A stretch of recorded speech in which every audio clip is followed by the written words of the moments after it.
this, and we go share, embed. We have to grab this, and that goes in here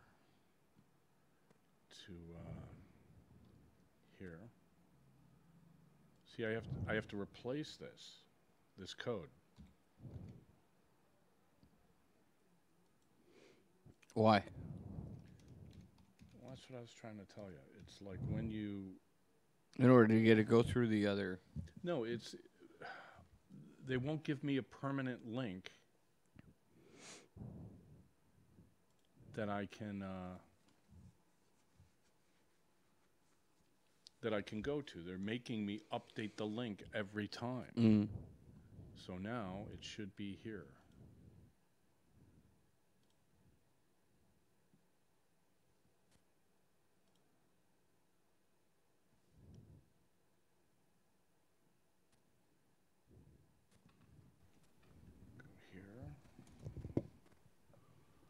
All right, you ready? All right, so now we have this, and we go share. All right, fire it up. We have to grab this. It's time for Dart Talk, brought to you by thedartzone.com. Stay in the zone. Thedartzone.com is an official Cosmo distributor and Windy City Fabricators, Wow. America's premier fabricators of orthotics and prosthetics. And Redwood Darts, In order to get it America's newest tungsten darts. Stand straight and tall and hit them all. Redwood Darts. And now, here are your hosts, Mystery Mark and Steve P.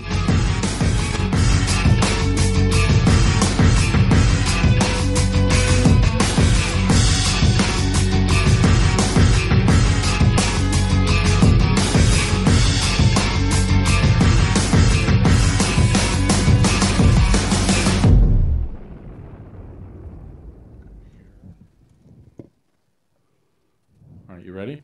All right, so now we have this. Okay, welcome to Dart Talk. Welcome. I don't know what's going on. I know Fire it what's up. going on with that. How's everybody doing? So far, so good. Nothing How about like, you? Nothing like brand new technology.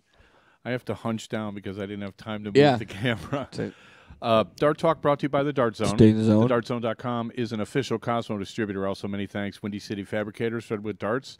We have a live guest. We do have a live guest, yes. Waiting in the wings.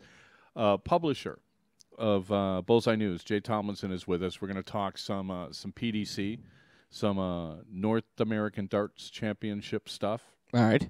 and kind of get the lowdown on where things are and where they're likely to go. Are you hearing me okay? Because Yeah. I think we're having that headphone problem again.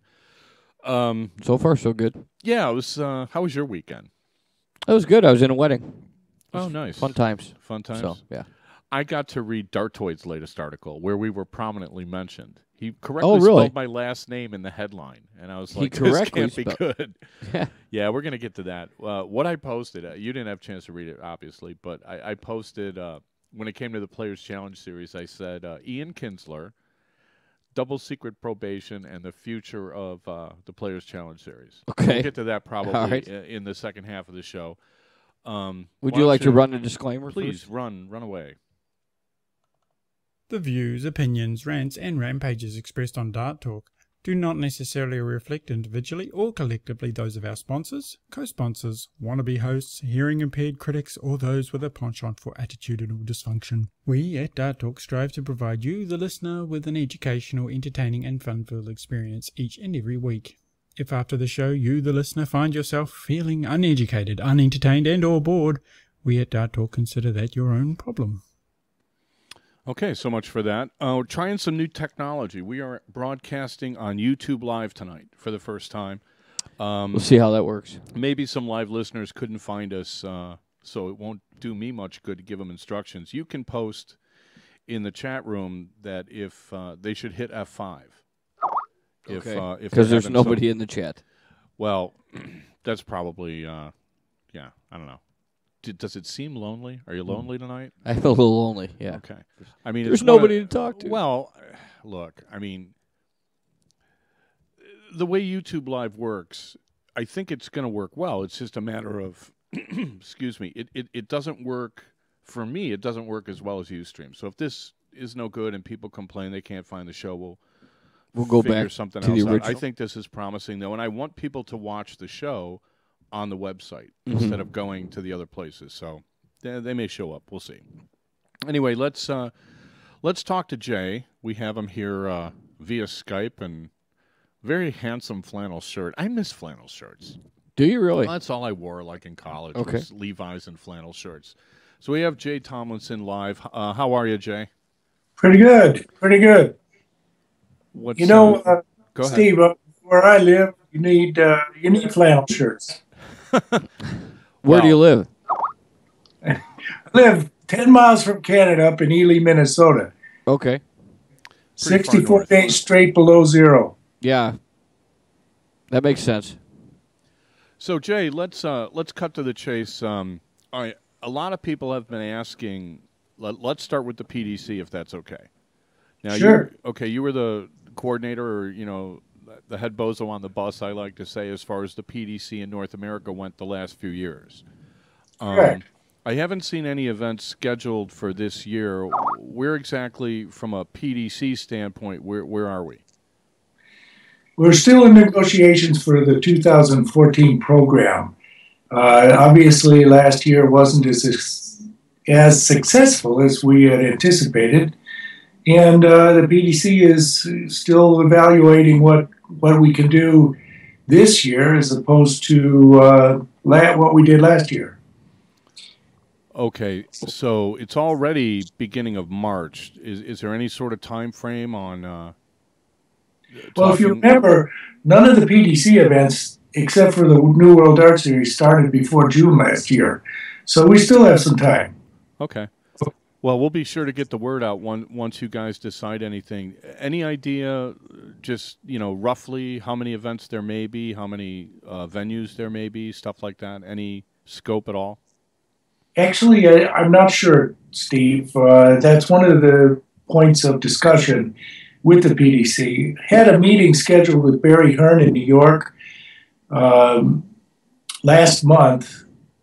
Barry wanted to discuss the situation, this 365 rule with the ADO officials, as well as the NDFC and the BDO officials. And we had scheduled meetings for a Thursday. I flew out Thursday morning. My flight was canceled from Chicago to LaGuardia, and then it was canceled for the later flight that they posted me on. It was right in the middle of that storm.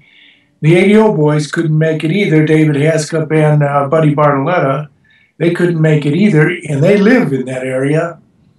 It was so bad in New York.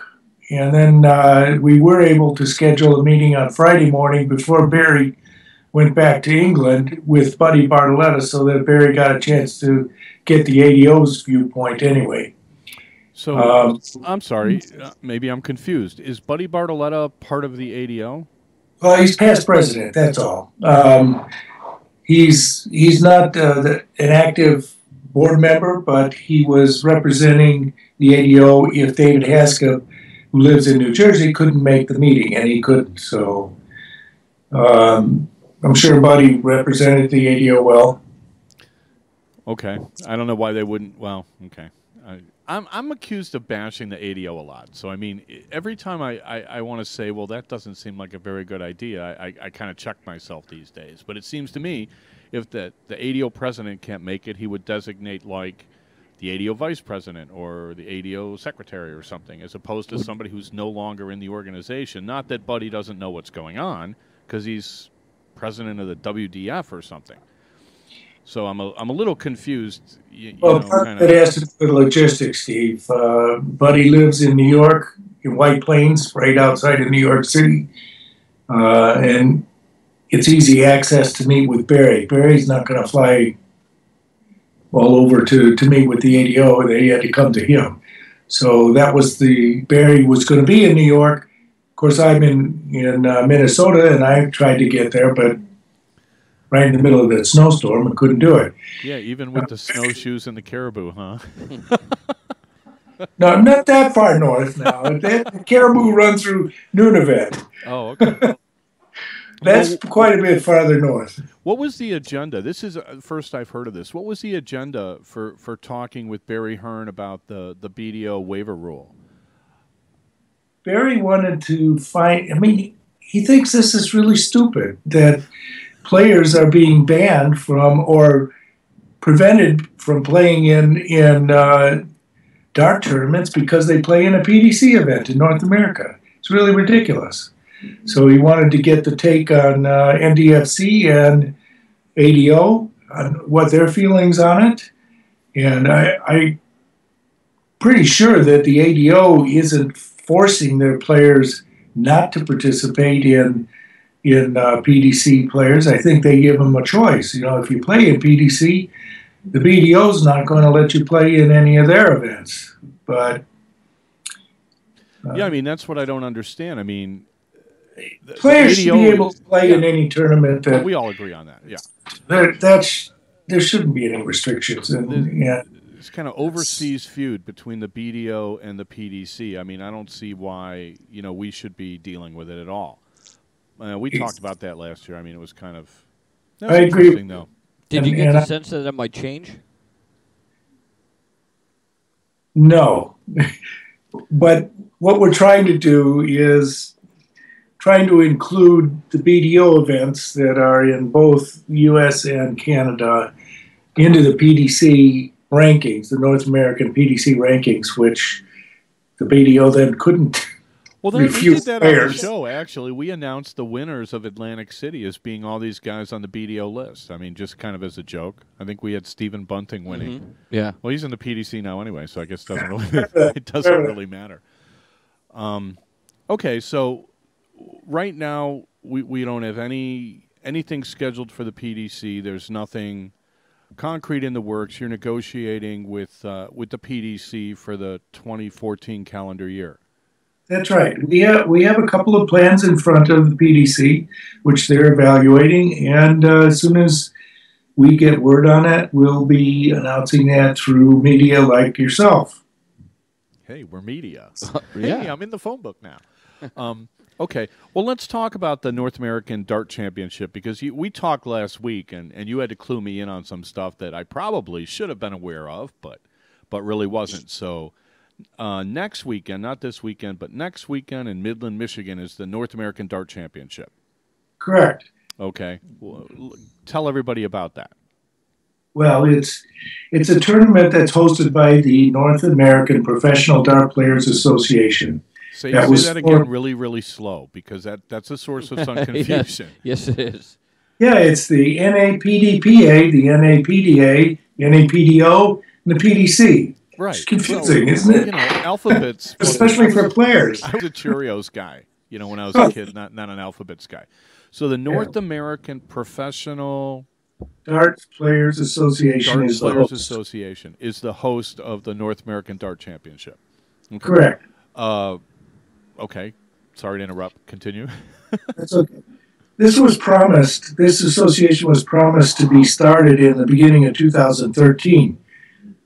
Back in 2012, it was promised, when we started with the PDC on this 3-year program. So in 2012, we had 3 PDC events. This year, in 2013, we had 10 PDC events. And at the beginning of the year, we started the North American Professional Dart Players Association, where players could join, and all the members would be automatically eligible to play in the North American Dart Championship, which was scheduled for the first quarter of 2014. And anyone who played in 2 or 20% of the PDC events in 2013 would also automatically be eligible to play. So anybody who joined the NAPDPA from any time until February 28th was eligible to enter. And anybody who's played in 2 of the last year's NACT, North American Championship Tour events, is eligible. Yeah, that's a lot of initials. Yeah, Yeah, hard no, to it's a follow. lot of initials. So You're right. the NAPDPA, is that right? DPA. DPA is correct, I The, believe. the Yes. NAPDPA, you said Yep. something earlier that they were promised something in the first year or something like that. We promised to form that organization at the beginning of 2013. We promised that at the beginning of 2012. You promised it to the PDC or just to the community at large? Both. Okay. Was that something the PDC insisted on, or something that they No, wanted it's us not. to do, or? It's not. It was not insisted on by the PDC. It's kind of a stepchild to the PDPA of Europe, which are the professional players that participate in the PDC events in Europe.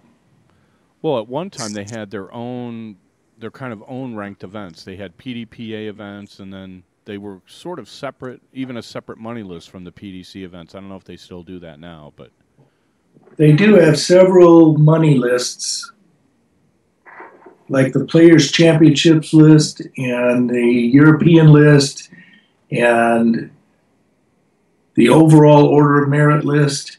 All of those lists, certain players, so many players are qualified to play in the World Championships from those lists. That's why we have the North American Order of Merit. That's a different list. Top player in there gets to play in the World Championship. so they used the PDPA, which is the Professional Dart Players Association. That's the Okay. European version, as a model for the NAPDPA. Right, except our dues are far, far less. I think the dues for the one in Europe is like 400 pounds a year.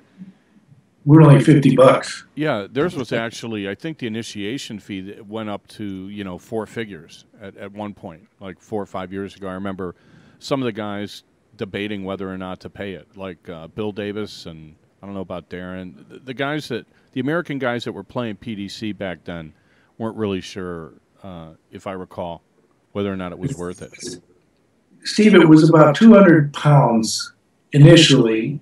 It went up to 400 pounds, and yes, the players did question whether or not it was advantageous to join the PDPA at that point in time. If they played in a televised event, yes, they would have to pay it, but their compensation for actually playing in that event would well cover it, plus a lot more. Okay, so the North American Dart Championship, that the NAPDPA. See, I'm getting Yeah. it right. You're getting it down. That Yeah. they're You got hosting in. I got it. They're hosting it in Michigan next weekend. It's going to be seated on. Sunday's going to be what, long format 501 knockout, and then you were going to have qualifiers on Saturday, but we have enough people now where everyone who entered on Saturday is qualified. Is that where we stand right now? That's correct. I mean, it's still open to players. Anybody who wants to get in, they'd have to, of course, join the NAPDPA, but or they would have had to play in 2 of the events from last year. And there's several players that are still on the fence on whether or not they're coming or not. But we need 25 more to actually hold a qualifier. We'd only have to hold 1. Okay, right. So, But still, we're going to have the players play in other events and warm up events and things that get them ready for the Sunday championship. well, There's quite a bit of money on the line here. Well, I think so. I know we're going to have some Players Challenge Series matches streamed from there on Saturday, and Jay, we're going to take a break. I guess so. Yeah, that's my little warning music. Mark's in charge of the music now, so that's our little warning. But stick with us. Just go ahead and mute, and we'll just be gone for a minute or two. You're listening to Dart Talk with Mystery Mark, Steve Poncielman, and our guest Jay Tomlinson, and we will be right back.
The views and opinions expressed on Dart Talk are those of the hosts.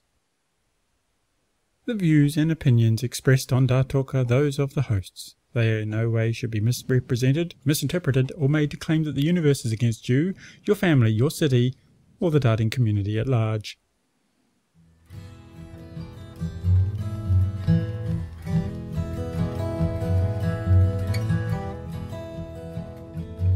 Okay, back for the second quarter.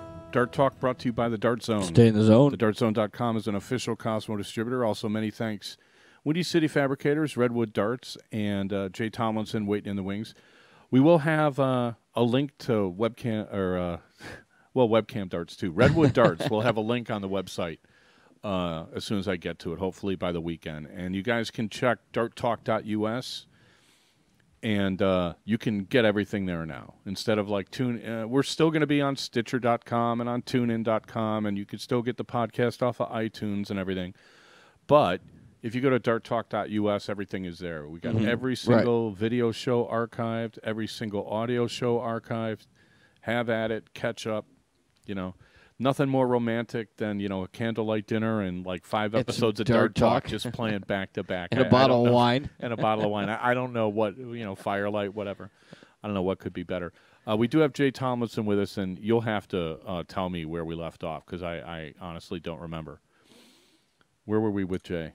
Why doesn't Jay tell us? You remember where we were, Jay? I think we just finished up with the fact that we're going to have warm-up events on Saturday, and there'll be some challenge. Oh, yeah, the tournament coming up this weekend. That's what it was. Right, coming up a week from Saturday in Midland, Michigan. And then isn't there some sort of a Sheltie electronic thing that they're going to have? Yes. At 12 noon, Sheltie will have a soft tip event, which you can sign up on site on the day and participate in that event. So a lot of our players will probably get into that at 12 noon on Saturday, since they won't need to qualify since they've already qualified. But I think the most exciting thing is about the banquet on Saturday evening. I wanted to ask you about that banquet. We, as a show, volunteered to do all the table settings. Volunteered, like the seat assignments, like you do at a wedding. You sit next to this person, you sit next. We were happy to do that for the banquet. Who did you volunteer that with? I never heard a thing about with that. our listeners. You obviously don't listen to the show every week. We volunteered it that we would do it, but we're still happy to do it. I mean, if you give me the names and tell me how many tables and how many plus ones, I'll be happy to make sure that the seating arrangements are such that everyone will have a great time. Right. Can we stream the? We can work on that together, Steve. I think that's a good plan. Because I definitely want to get some of the top players split up so that everybody has a chance to sit down and have firsthand conversation with some of the best players in the countries, in both Canada and the U.S. Well, and I think that from the list that you sent me, there's going to be a heck of a lot of good players there. Even though it's a busy weekend, for darts, there's, I think, 4 other events going on. I don't know if that. Do you attribute that to like maybe having less participation than you were looking for, or do you think it's something deeper? Partly, Steve. I agree. Partly. One of the big things in Canada is that the provincial Legion event is on Saturday, which a few of the players from Canada that would have come to the North American Dart Championship are not going to be able to make it because of that. Some of them who are playing in the Legion Provincials will be coming, like Jim Long, and his wife will be there. But others are playing in the team events, which are later on Saturday. They won't be able to make it from Toronto to the venue in time for the banquet. So these are the banquet is required. Right. These are the Ontario Provincials, I take it? It's the Ontario Provincial Legion darts. Okay. Yeah. They have the Ontario darts, they have Legion darts, they have Moose darts. You have to work around all of those events. And they have NDFC ranked events. So, and there's one up in Oshawa, which keeps Ross Snook from coming, and some of the other players that come from the north, especially from the Quebec province, like Martin Tremblay and Paul Bolduc. They're going to Oshawa instead. Well, yeah, it's just drive across the river there. Yeah, I mean, it's, we advocated for, having all these events and everything, and now it's to the point where, players have to make some tough choices as far as, like, when some of these events are scheduled. So they really do. Yeah, and that's part of the problem with the structure of how the ADO sanctions events. It's a fundraiser instead of really being a sanctioning body, in my opinion. Well, that's what I wanted to ask you in the beginning when you said that, because there's no PDC event scheduled this year. And Yet. Yeah. Oh, I'm sorry, yet. But do you foresee a problem, though, because since it's getting later and people have already made plans that you weren't happy with the way it went last year, but once you schedule these events, do you think the turnouts are going to be down because they're scheduled later and people have planned other events to go to? That's a very good question. And that's one of the topics of discussion with the PDC is, do we need to have 100 players at these events? Or do we tailor it to the players who actually supported the event last year and reduce the numbers needed to participate?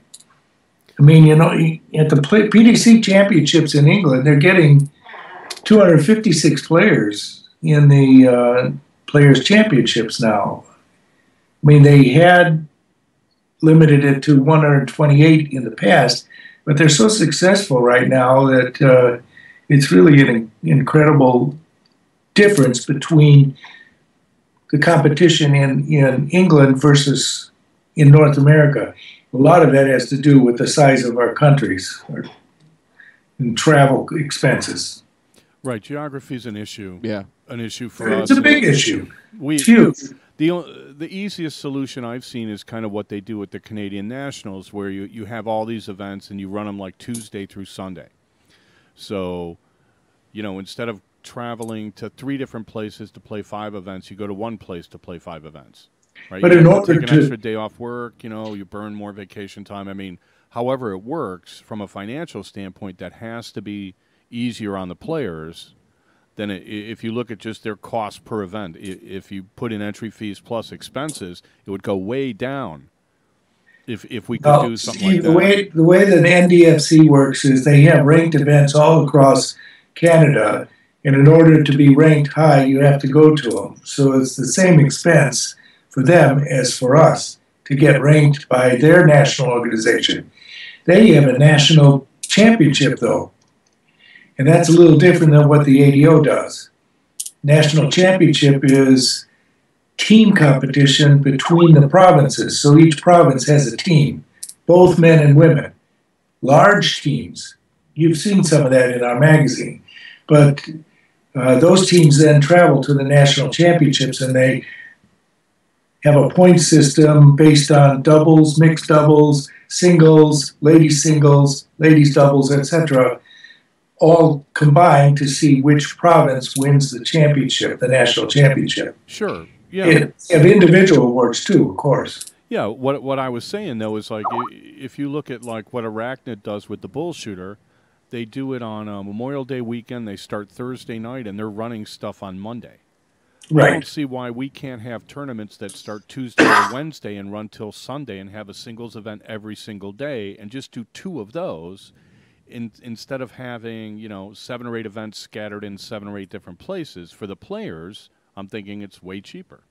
Vacation time, yeah, that's an issue. But PDC tried that 3 years ago. It's called the World Series of Dart Festival in Las Vegas. I was there. Yeah, and the participation from North America wasn't any different than what we're getting this past year. Yeah, but I don't know that I would attribute it to the format itself. I think there were a lot of PDC events that they hosted here that weren't very well attended by Americans. I mean, we were outnumbered by the Canadians at the U.S. Open in Atlanta, like 4 or 5 to 1. I mean, it was seriously. I mean, I was looking around for a friend, and I didn't see too many. Not that I'm that popular anyway. I'm just saying, you know, we were really badly outnumbered, and I don't know. I've never been able to put my finger on what the issue is. If it's politics, if it's cowardice, if it's, you know, I have no idea what it is. Why you wouldn't want to play the best players in the world. I never got that. I agree. And if you went to any of the London, Ontario events when the PDC players were coming over with 44, 45 PDC events, we still had 145, 150 players entering the London events at that time. It was fantastic. I mean, you wouldn't get that in, like you said, in Atlanta or Chicago. We never got that. Yeah, I don't know.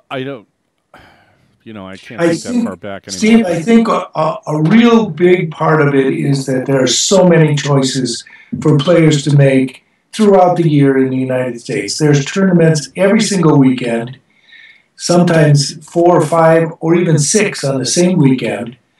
Not all the same size, of course, but players can choose which tournaments they want to go to, and not everyone can go 2 or 3 times a month.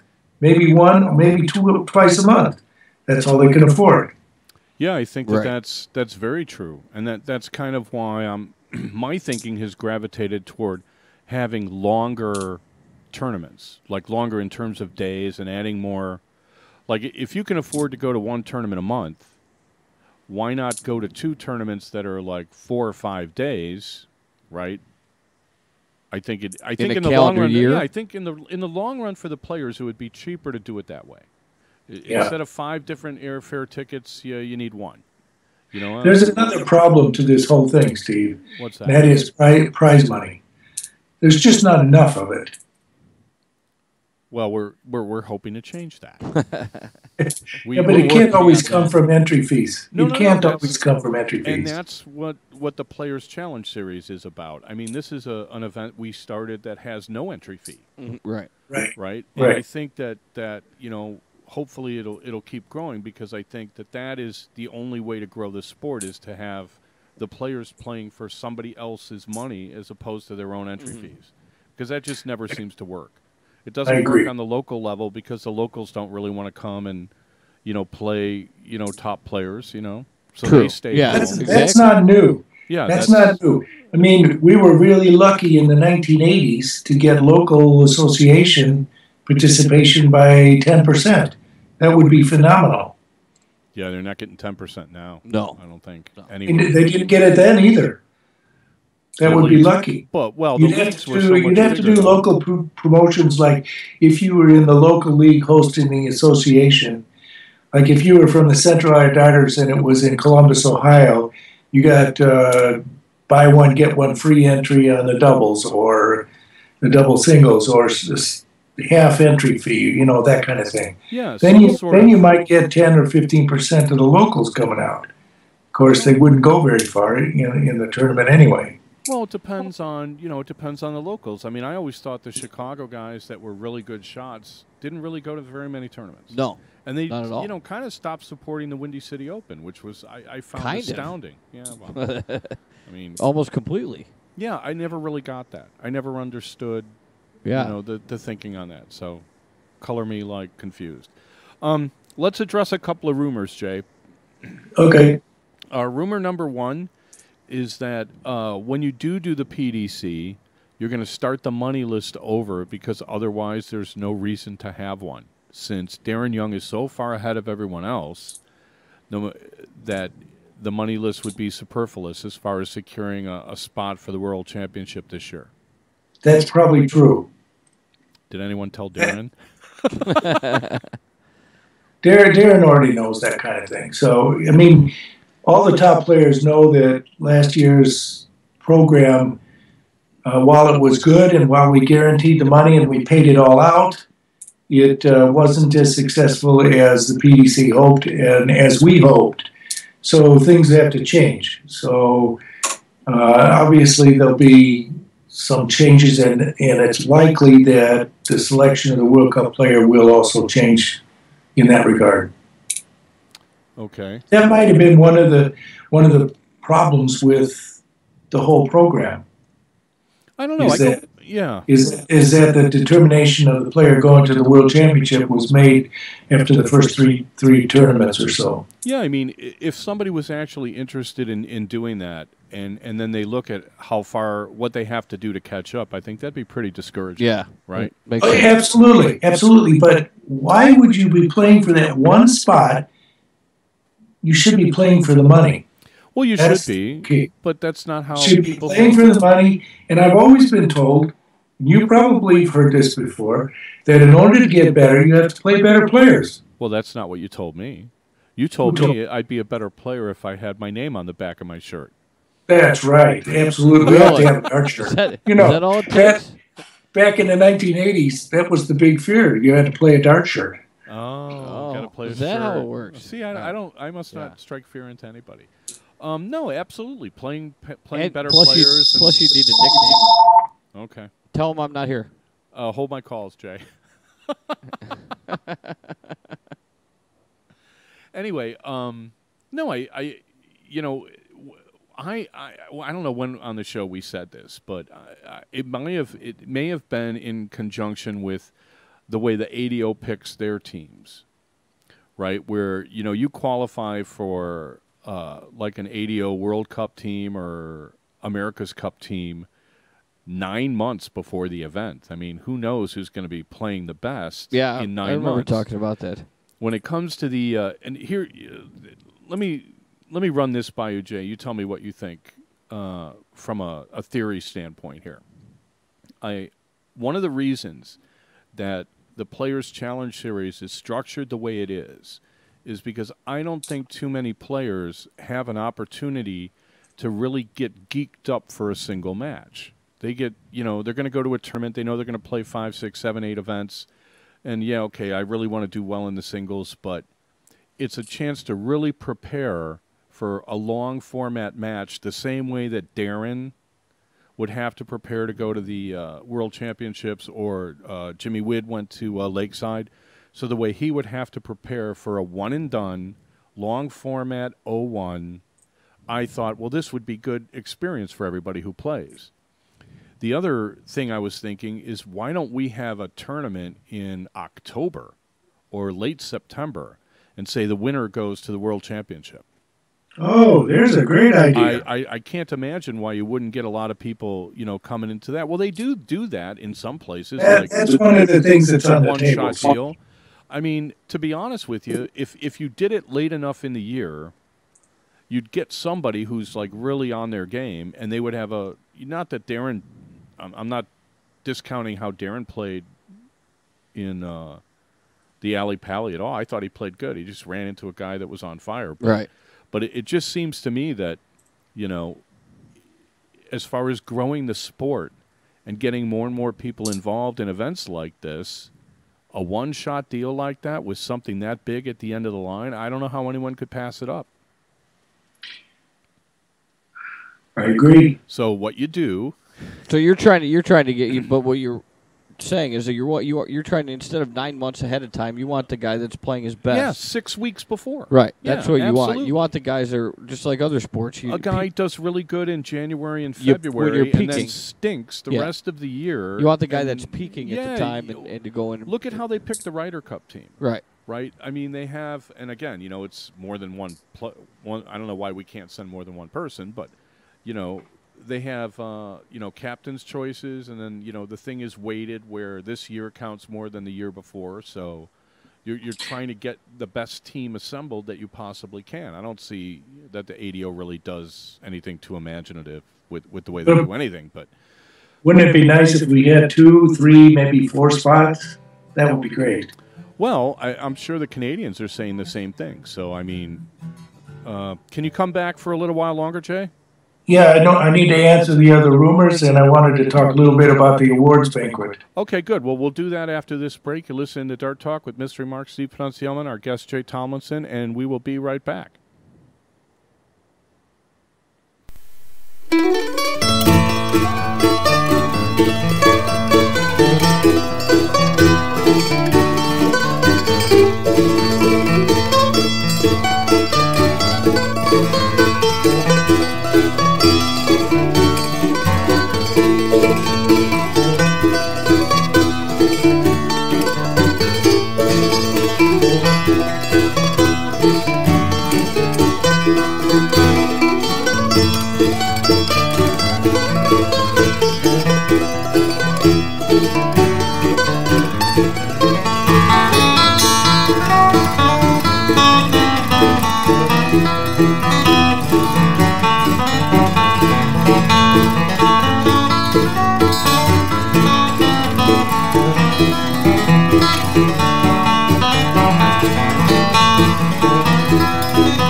Dart Talk agrees to adhere to the Geneva Convention in treating fairly its prisoners in their war against lackluster darting administration and behaviour.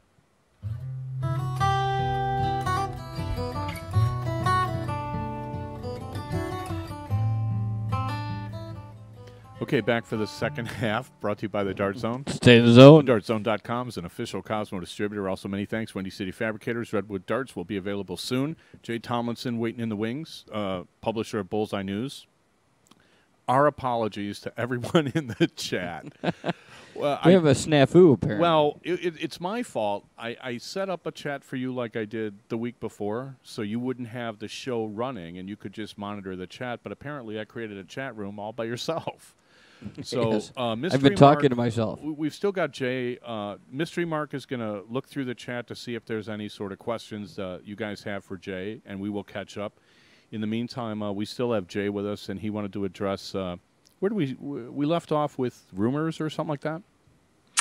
Yeah, we answered one rumor. What's the next one? One rumor I heard was that the PDC won't be associated with the NWDS anymore. Not that I've heard anything. Do you know anything of? Well, okay, that's a two-part question. I don't know anything about that. Okay, do you know anything about plans for the NWDS coming for 2014? I think they're up in the air too, but I don't know anything for sure.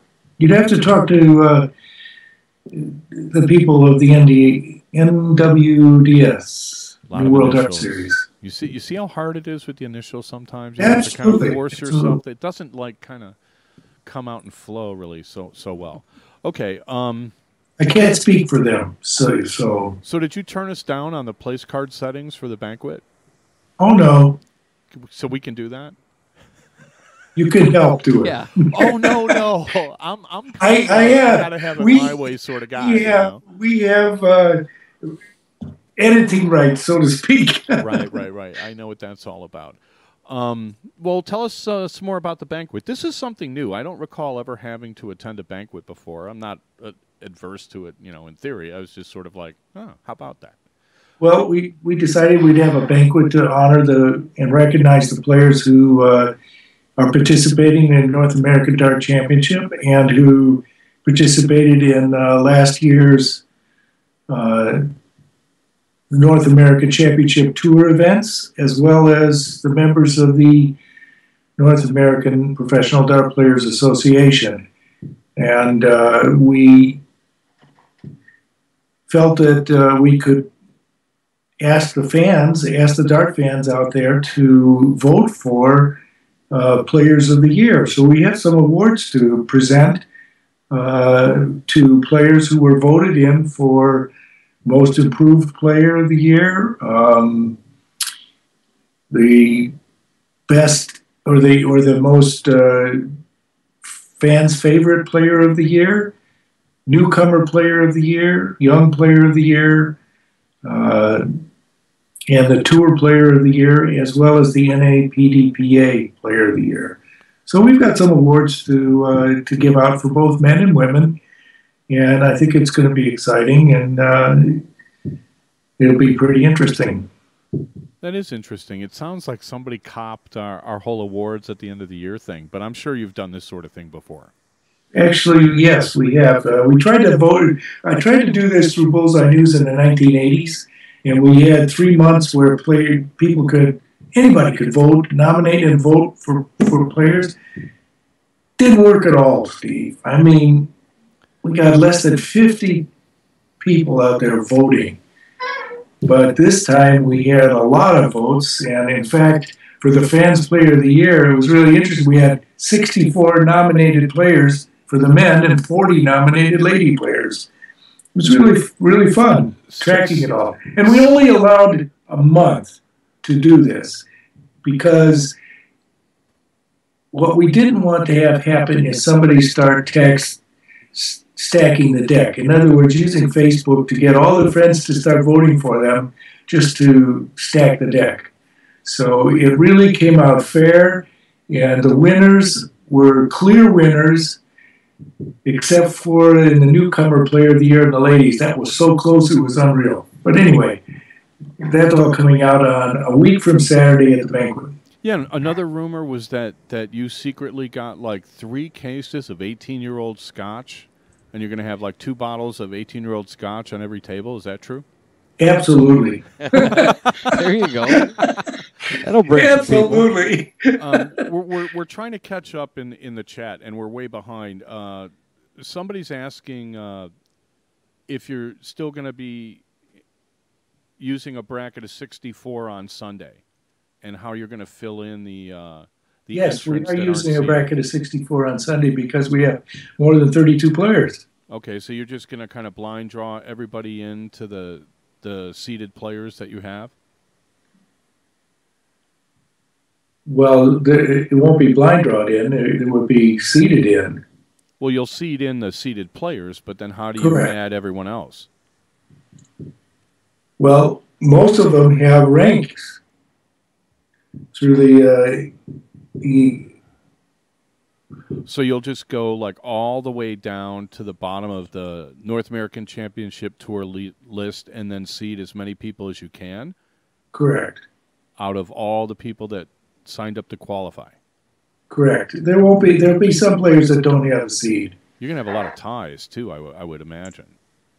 Ties are broken by the most recent performance and goes back finally to number of legs. Right. Okay. Well, you'll have to get your pencil and paper out on that one, I guess.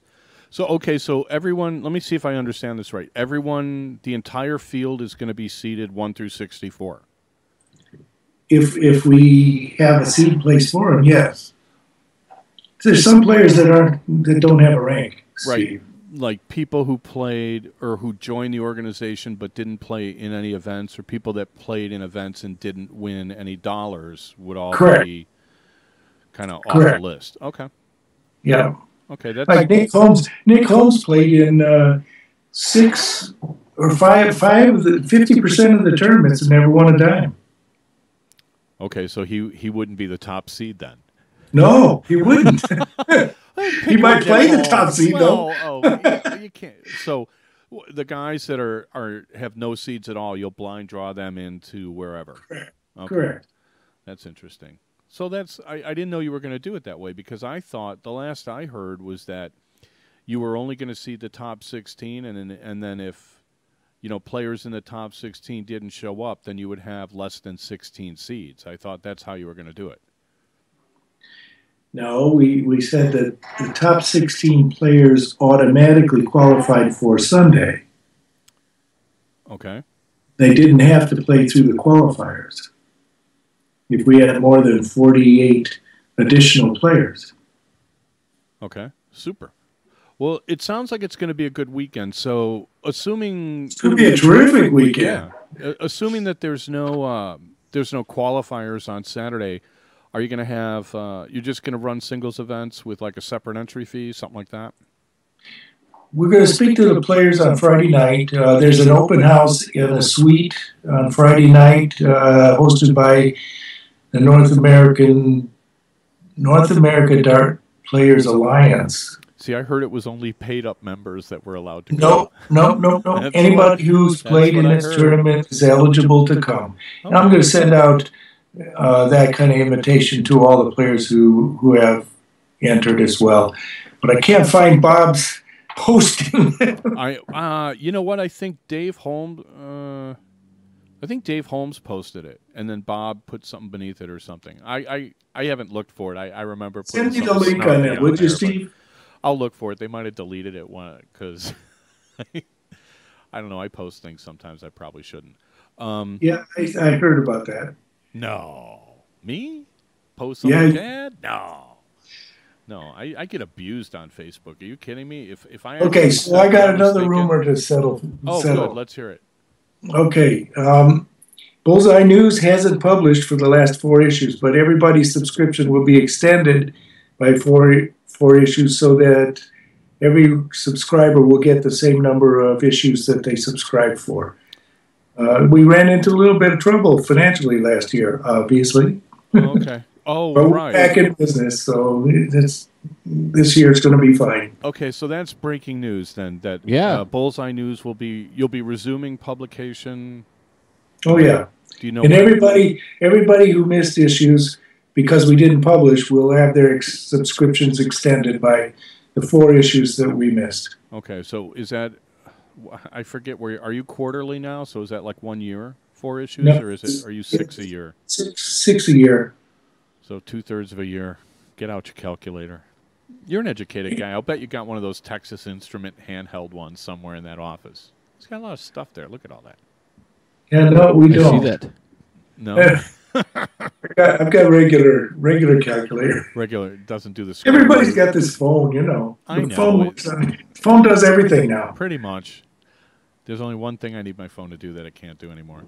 Are we answer your questions? Okay, somebody was kind enough in the chat room to copy Bob's post. If you go back up, Mark. Yeah, and I'll read it on every air. time I go up, when somebody posts something, it immediately scrolls back down. I can't keep it in one spot.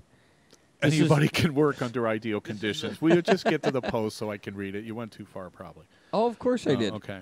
There. We at North American Professional Darts Do you want me to Alliance. Read it? Yes, would you? We at North American Professional that's Darts right. Alliance. That's NAPDPA. There's no P in it. Okay. Would like to invite all paid-up members of NAPDA to a hospitality room on Friday, March 14th for limited refreshments and fellowship at the NADC event. We would also like to invite all paid members of the North American Professional Dart Players Association. See, twice they've said paid-up members, so yes. I'm pretty sure they don't want me to come. This is the NAPDPA, right? Who would be competing in the North American Dart Championship that weekend. The only thing they left out is actual players who signed up to participate. They are invited as well. Okay, doesn't say that. I will send a special invitation to everybody who signed up. Yeah, okay, that's good. And then I think if you scroll down there from the bottom, Mark, I think I saw another question for Jay. but I can't read over your shoulder.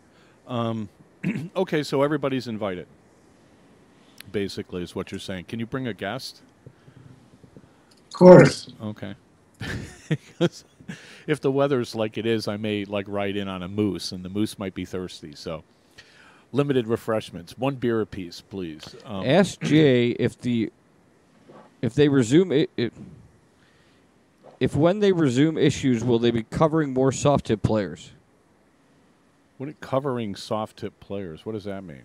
When they resume the issues of the Bulls. All right. So somebody in the chat room, Jay, is asking if when you resume. I understand what they're asking. Okay. So we cover soft tip and steel tip, and it's not just a steel tip magazine. It never has been. Never has. We got soft tips on the covers quite often. Yeah. I don't know. Some soft tippers always feel like they're being slighted. I don't know why.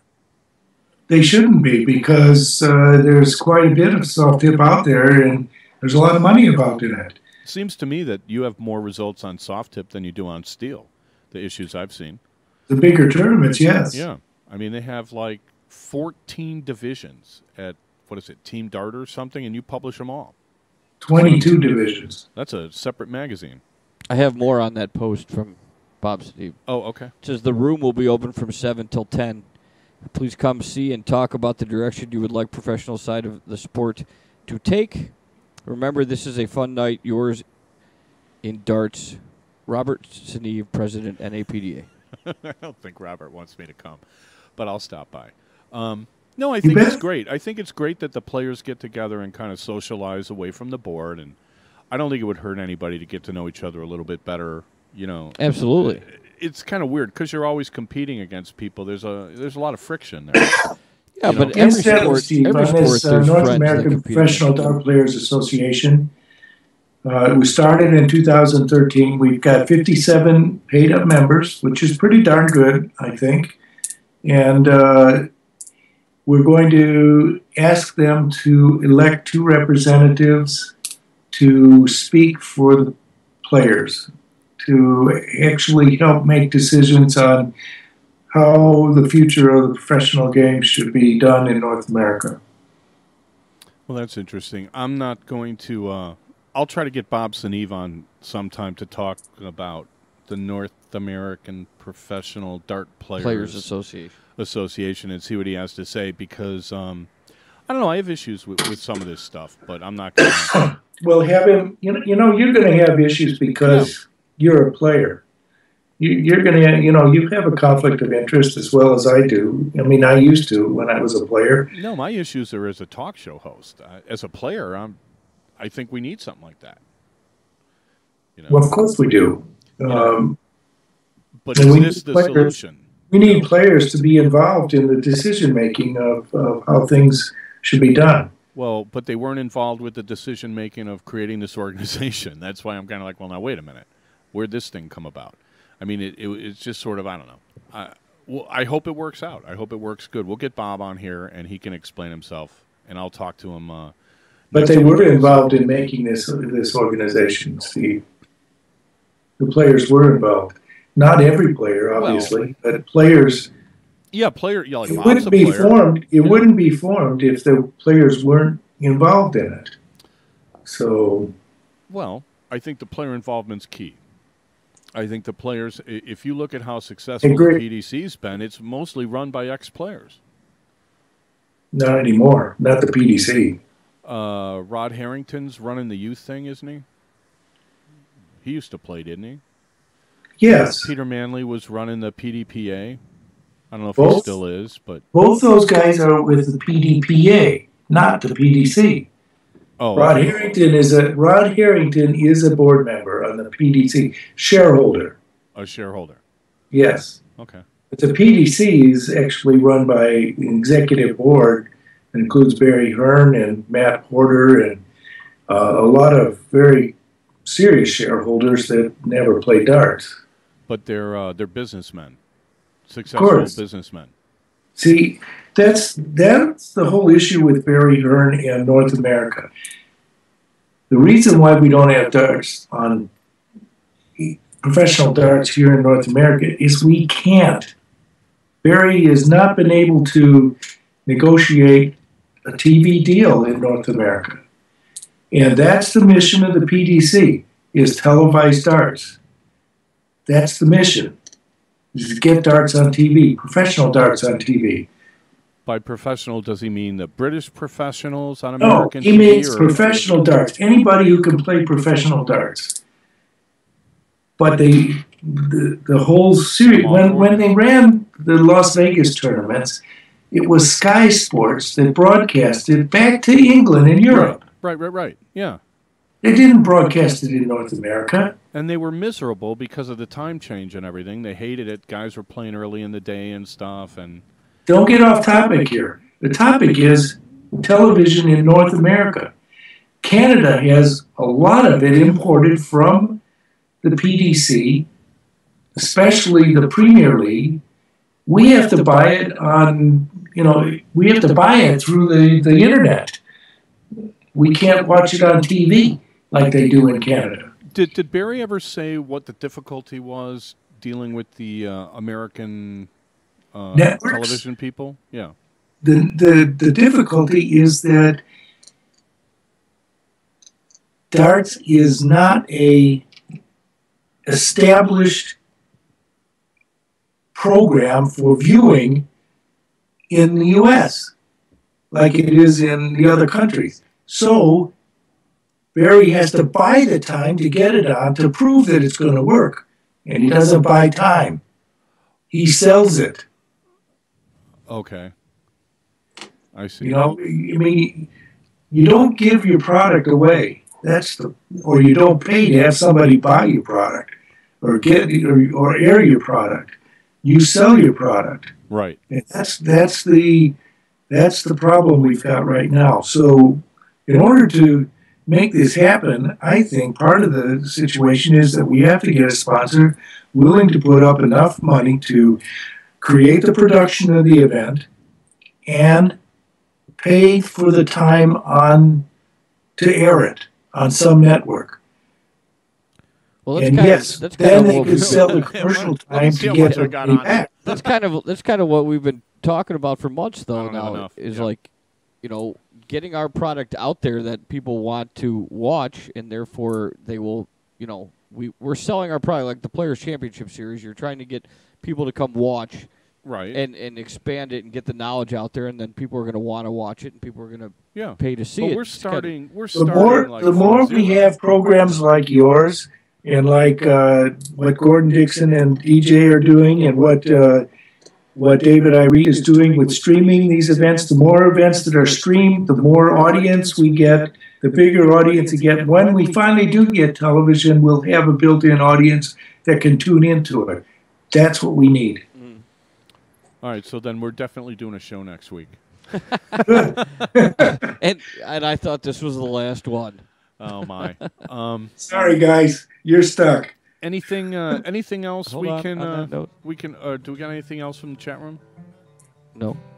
No more questions for Jay? another break. All right, hey Jay, tell you what, we're gonna do the fourth quarter. We're gonna talk about something else, but stick around, and if you hear me call your name, just unmute your mic. If we get more questions from you from the chat room that Mark now knows how to operate, we'll pass them along to you. If you could stay with us, throwing me under the bus on that one. Yeah. That's not a problem. I appreciate that, Steve, but try to encourage more people to come out for this event 2 weeks from, a week and a half from now. And even if they just come to watch on Sunday, that's fantastic.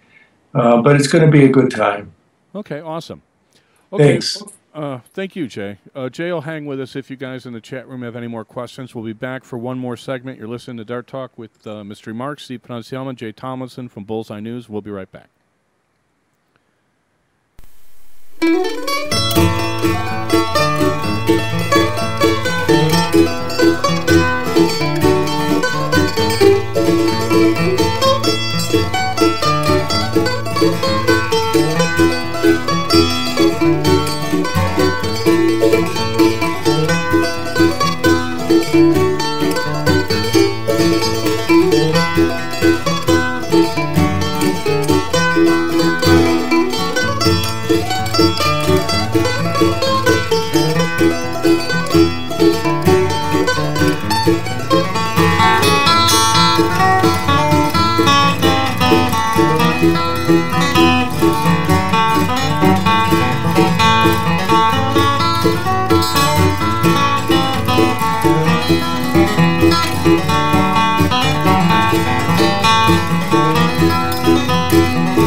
You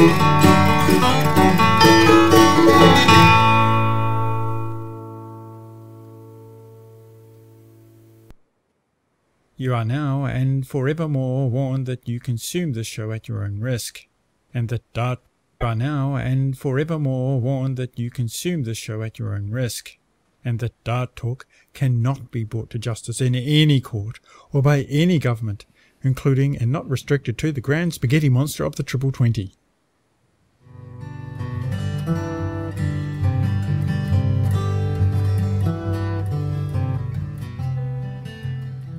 Okay, back for the fourth quarter, brought to you by the Dart Zone. Stay in the zone. DartZone.com is an official Cosmo distributor. We have more to say about the DartZone.com in a minute. But Oh, all right. also, thanks, Redwood Darts. You'll be seeing ads for that real soon. And also, thanks to our host, Windy City Fabricators. What'd you think of Mr. Tomlinson there? I thought he was great. Very precise in his answers and very knowledgeable. There's nothing like taking a road trip with this guy. He listens to these audio graphic novels with sound effects and actors doing dialogue, but it's all set in like the future, some post-apocalyptic world, and I think he said something like there's 3,000 hours of this stuff, and he's on his second run around through it. Really? Yeah, I mean, he listens to it as he's, doing these long road trips. I mean, the guy lives like in northern Minnesota. Yeah. I mean, everything's a long way away. Right? Yeah. So, I don't know. I just found that kind of curious. All right. So we have a couple announcements about the Players Challenge Series. Right. Announcement number one, and this may take longer than we may go over an hour. My job.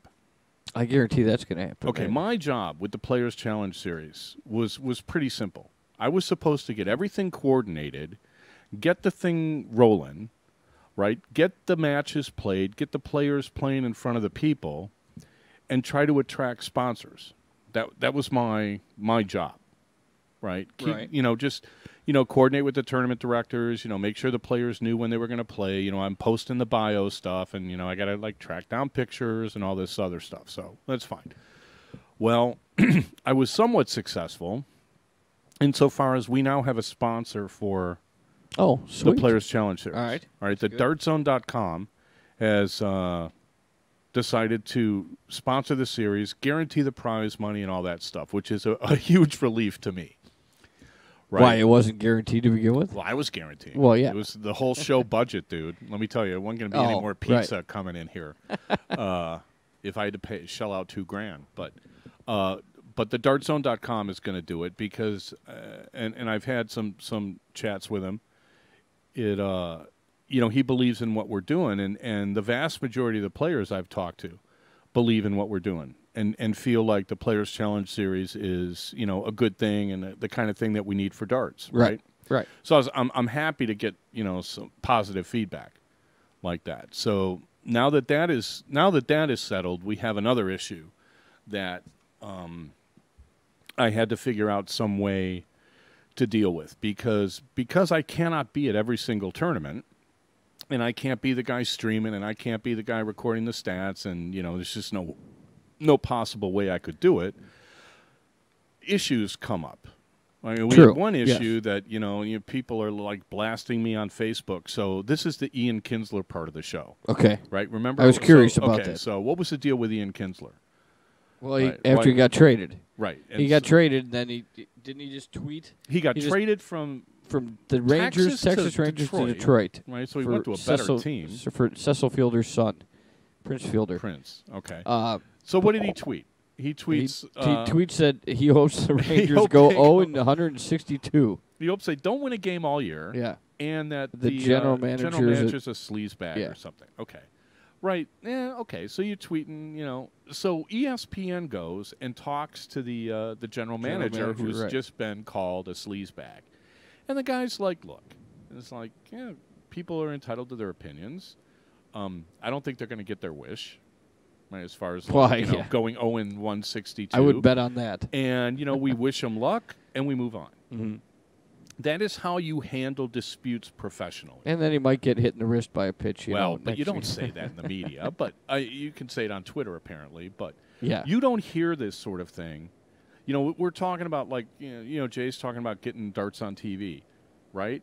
You don't publicly say all sorts of stuff. So we had an issue with the Players Challenge Series. I'm not going to name any names, but I was like, look, I had to make a decision. Here's the decision I made.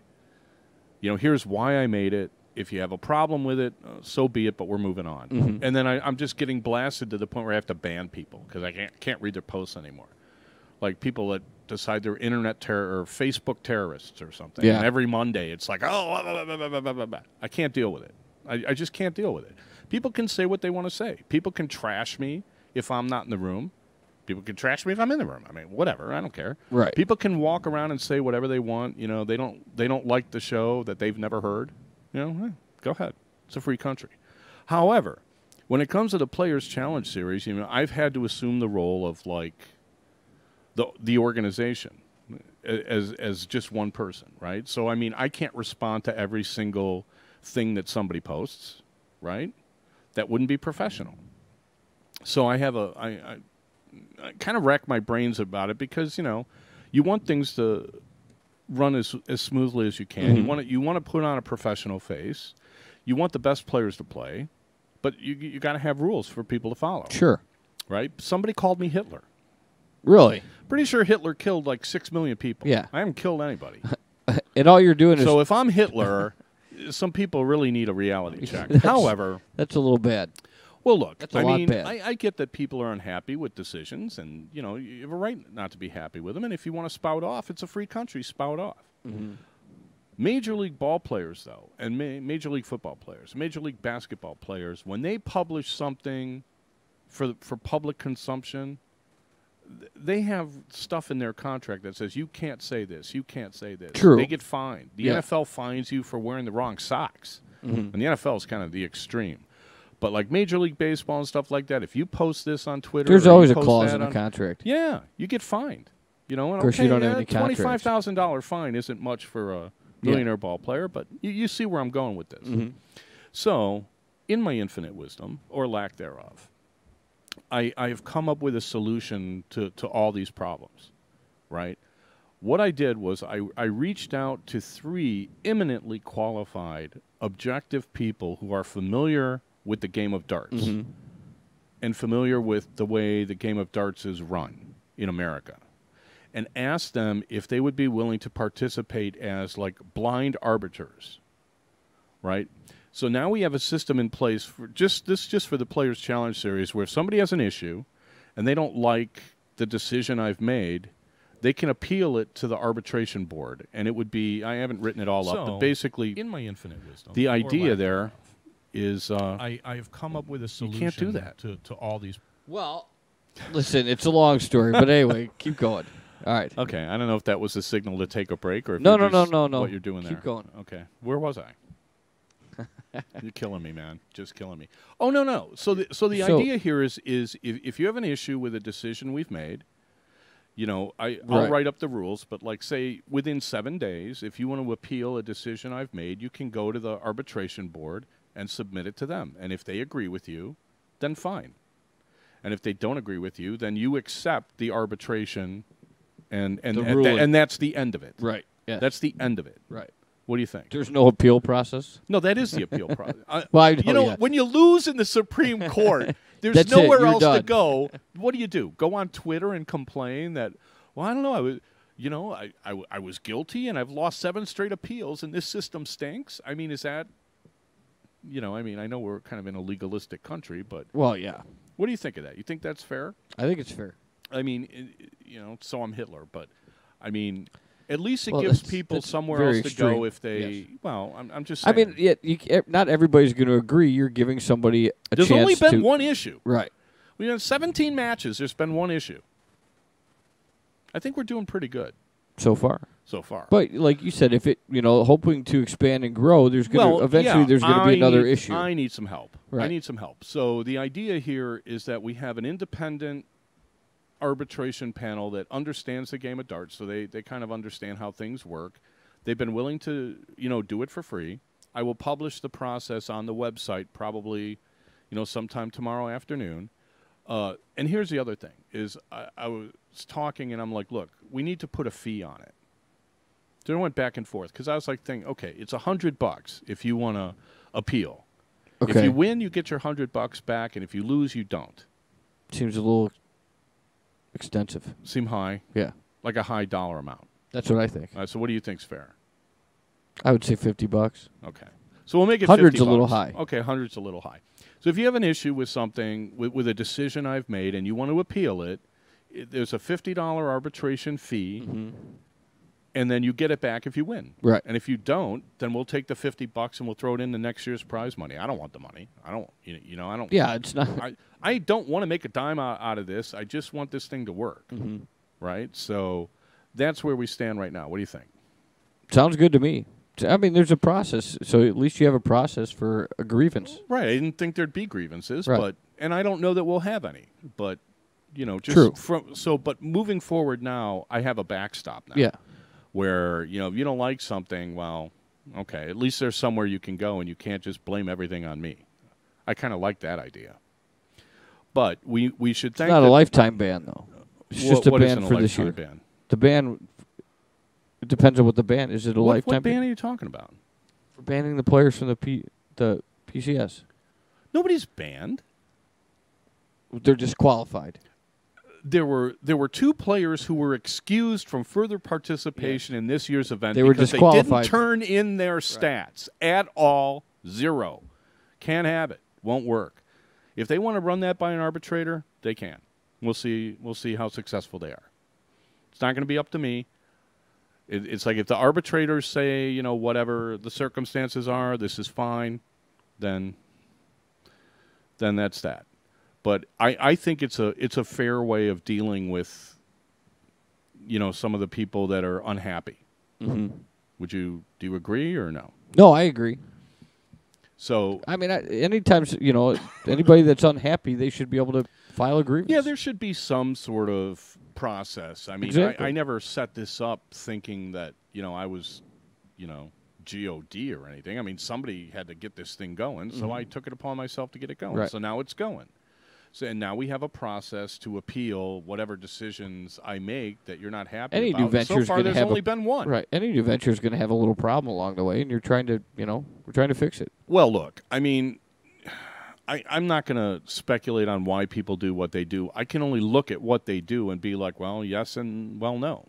I mean, it's like, and I think I'll give you an example. Somebody said to me, well, look, you should have it where the results have to be emailed to this address by this time. And I'm like, well, look, I mean, these are darters. I mean, let's make it easy for them.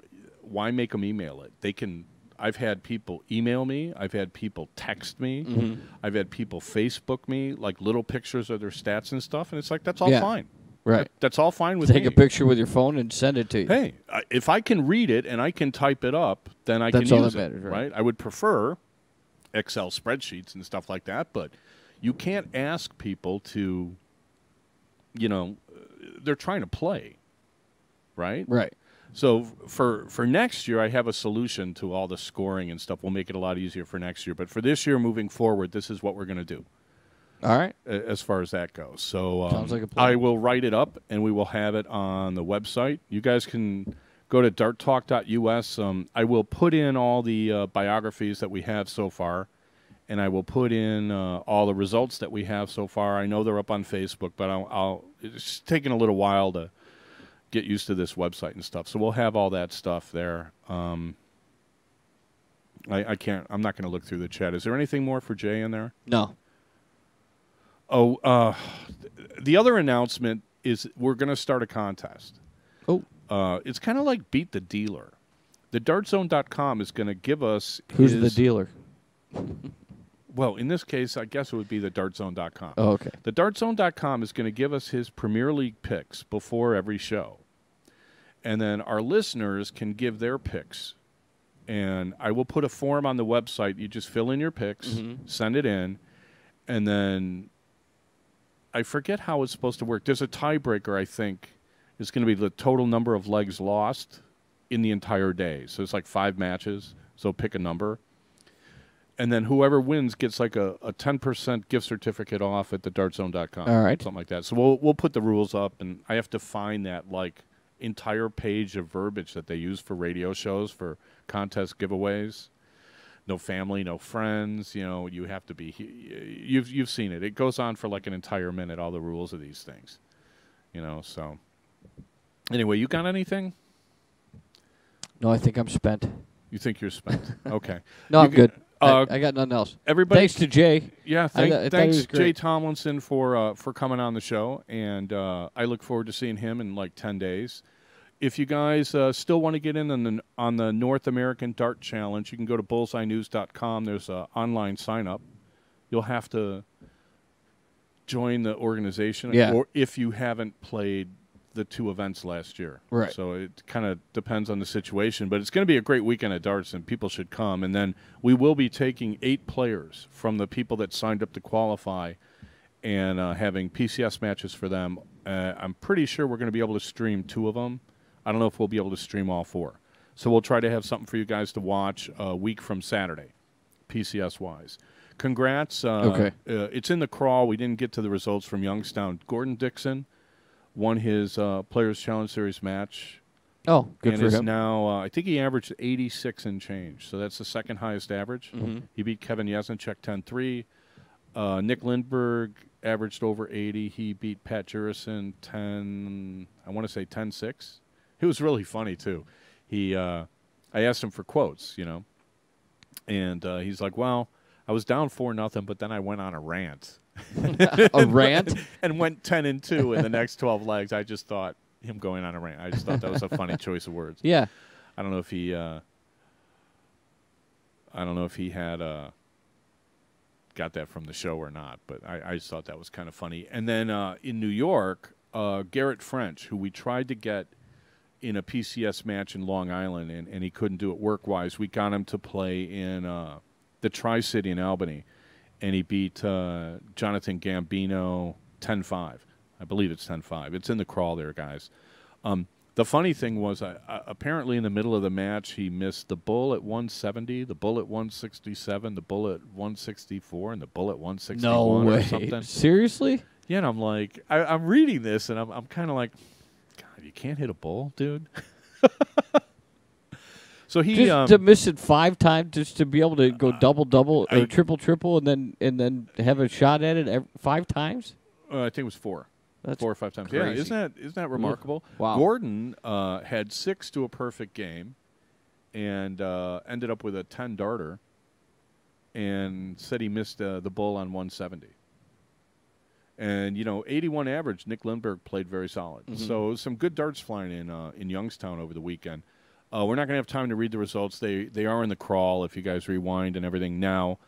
Going forward, you people that listen to the audio, you can get them at TuneIn and Stitcher and iTunes, but they will be on the darttalk.us website. Just look for down at the bottom. There's like something with like cube pictures for the show. That's a link to the archives.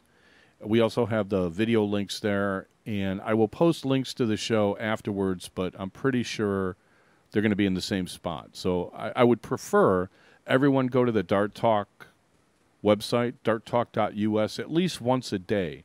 I want to generate some hits so we can get more sponsors so we can keep the PCS entry free for 2015. Right. And we'll have news probably next month as far as like signing up for 2015 and how we're going to go about that and stuff like that. Because, we are about being inclusive, and we want to get as many tournaments and stuff in there as we can. Okay? So you good? Sounds good to me. Okay, thanks everybody for listening. We will stay in the chat. I don't know if you're going to see a picture anymore, though. But if you guys want to keep chatting, we'll be here for a little while. Thanks for listening. We'll be back next Wednesday, 8 o'clock Central. Thanks again to Jay Tomlinson for joining us. And we will Dart Talk to you next week.